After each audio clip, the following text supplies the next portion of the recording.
Hello friends, જય શ્રી કૃષ્ણ। તો આજે આપણે બનાવશું સ્ટ્રોબેરી ચીઝ કેક। તો સ્ટ્રોબેરી ચીઝ કેક બનાવવા માટે સૌથી પહેલા સાફ પાણીમાં 1 ચમચી બેકિંગ સોડા નાખી સ્ટ્રોબેરીને તેમાં 10 થી 15 મિનિટ માટે રાખી મૂકો, જેથી કરીને સ્ટ્રોબેરી સારી રીતે સાફ થઈ જાય। હવે તેમાંથી 8 થી 10 સ્ટ્રોબેરીને આ રીતે નાના નાના પીસીસમાં કટ કરી લો। હવે એક પેનમાં સ્ટ્રોબેરીના કટકા અને 1 વાટકી સુગર એડ કરીને પલ્પ તૈયાર કરો। સ્ટ્રોબેરી સુગર પલ્પ બનાવવા માટે ગેસનો ફ્લેમ ધીમો રાખો। તો સ્ટ્રોબેરી સુગર પલ્પ અહીં રેડી થઈ ગયો છે, તો તેને ઠંડો થવા રાખી મૂકો। હવે એક મિક્સર જારમાં 50 ગ્રામ જેટલું પનીર, 7 થી 8 સ્ટ્રોબેરી, ફ્રેશ ક્રીમ અને સ્વીટનેસ માટે મેં અહીં મિલ્ક મેડ યુઝ કર્યું છે, તમે સુગર પણ એડ કરી શકો છો।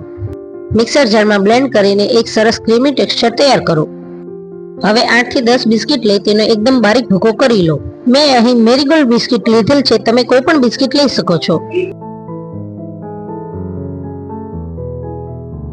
હવે એક કાચની ટ્રે લઈ તેમાં બિસ્કિટનો બારીક ભૂકો લો અને તેમાં અડધી વાટકી મેલ્ટેડ બટર એડ કરીને બરાબર મિક્સ કરી લો। બરાબર મિક્સ કર્યા પછી ચમચીની મદદથી સારી રીતે દાબો અને ફર્સ્ટ લેયર તૈયાર કરો।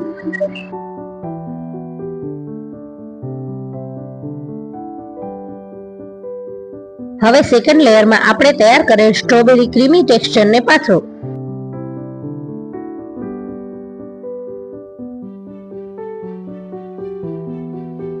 હવે ત્રીજા લેયર માટે સ્ટ્રોબેરી સુગરનો તૈયાર કરેલ પલ્પ પાથરો।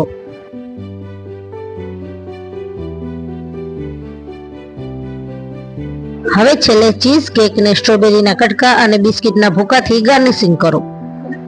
અને હા, તૈયાર કરેલ સ્ટ્રોબેરી ચીઝ કેકને 2 થી 3 કલાક માટે ફ્રીજમાં ઠંડુ થવા મૂકી દેવું।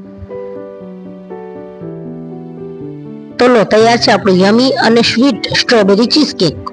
તો તમને બધાને મારી આજની આ રેસીપી કેવી લાગી એ મને કમેન્ટમાં જરૂરથી જણાવજો અને મારી ચેનલ લાઈક અને સબસ્ક્રાઈબ કરજો। Thank you.